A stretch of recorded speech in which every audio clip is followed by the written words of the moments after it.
Hello बच्चों, let's read out the question first.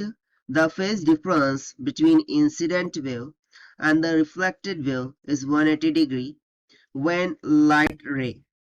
So basically यहाँ पर क्या बोल रहा है कि जब लाइट वेव इंसिडेंट करती है, ओके, इंसिडेंट वेव होंगी जो भी लाइट की वो, और रिफ्लेक्टेड वेव, उनके बिटवीन में हमें 180 डिग्री का फेज डिफरेंस देखने को मिलता है जब लाइट इंटर कर रही होंगी कहाँ से कहाँ पर। सो उसी को हमें यहाँ पर क्या करना है, एक्सप्लेन करना है। सो चलिए देख लेते हैं हम इसको सोल्यूशन से। But before of its, let's talk about the key concept which we are going to use here for this question. So देखिए यहाँ पर हम ना सिंपली जो रिफ्रैक्टिव इंडेक्स का कॉन्सेप्ट है उसका यूज करेंगे कि रिफ्रैक्टिव इंडेक्स क्या होता है और उसका कॉन्सेप्ट क्या होता है। अब देखिए यदि मैं बात करूं रिफ्रैक्टिव इंडेक्स की, सो रिफ्रैक्टिव इंडेक्स का फॉर्मूला क्या आता है, mu is equals to c by v के बराबर, जहां पर c speed of light in vacuum होता है और v speed of light in medium होता है। सो यदि मैं यहाँ पर देखूं, सो रिफ्रैक्टिव इंडेक्स और वेलोसिटी ऑफ द लाइट दोनों क्या है, एक दूसरे का इनवर्सली प्रोपोर्शनल में हमें देखने को मिल रहा है। सो इसके कारण से हम यहाँ पर देखिए एक चीज डिफाइन कर सकते हैं कि यदि मेरे पास दो तरीके के मीडियम्स है, एक हो गया डेंसर और दूसरे को मैंने मान लिया रेयरर। सो ऑब्वियस सी बात है जो डेंसर मीडियम की रिफ्रैक्टिव इंडेक्स है वो ग्रेटर होगा as compared to the refractive index of the rarer medium. ठीक है, अब उसके बाद हम यहाँ पर बात करते हैं कि लाइट के बारे में क्या होगा। सो देखिए जब कभी लाइट किसी डेंसर मीडियम से रेयरर मीडियम की तरफ जाती है, सो उसमें हमें एक डिफ्रैक्शन रिफ्रैक्शन आपने पढ़ा है वो देखने को मिल जाता है, right.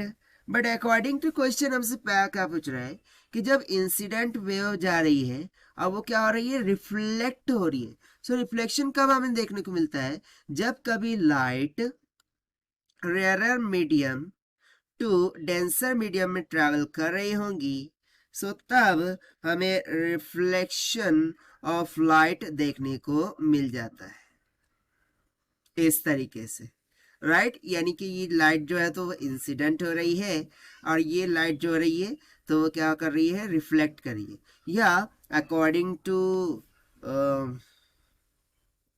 Snell's law you have already studied that कि कुछ फ्रैक्शन ऑफ लाइट तो रिफ्रैक्ट भी होता है। Yes obviously there will be some refraction of light, but यहाँ पर हम डिस्कस कर रहे हैं रिफ्लेक्टेड वेव के बारे में।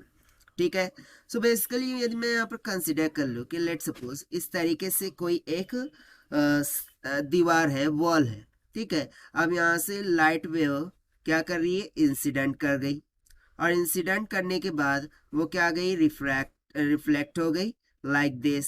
यानी कि उसका टोटली जो फेज है वो क्या हो गया, चेंज हो गया by the means of 180 degree.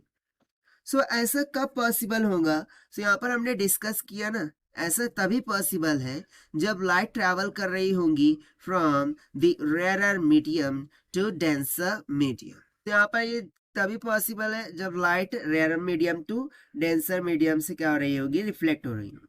सो यहाँ पर हम देखिए सिंपल सी स्टेटमेंट क्या लिख सकते हैं, this is only possible when, देखिए when light reflect, when light reflect from denser surface, from denser surface, phase change of 180 degree, phase change, phase change of 180 degree, जिसको हम पाई से भी बता देते हैं, occurs।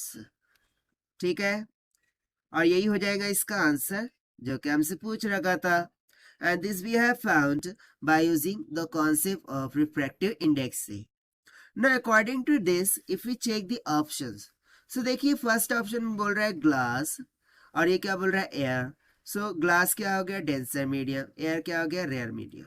सेकंड ऑप्शन में बोल रहा है एयर तो ये हो गया रेयर मीडियम, और ग्लास क्या हो गया, डेंसर मीडियम। उसके बाद यदि मैं बात करूँ ग्लास की, सो ग्लास एंड डायमंड बोल रहा है, सो अकॉर्डिंग टू डायमंड ये हो जाएगा रेयर, और डायमंड हो गया डेंसर।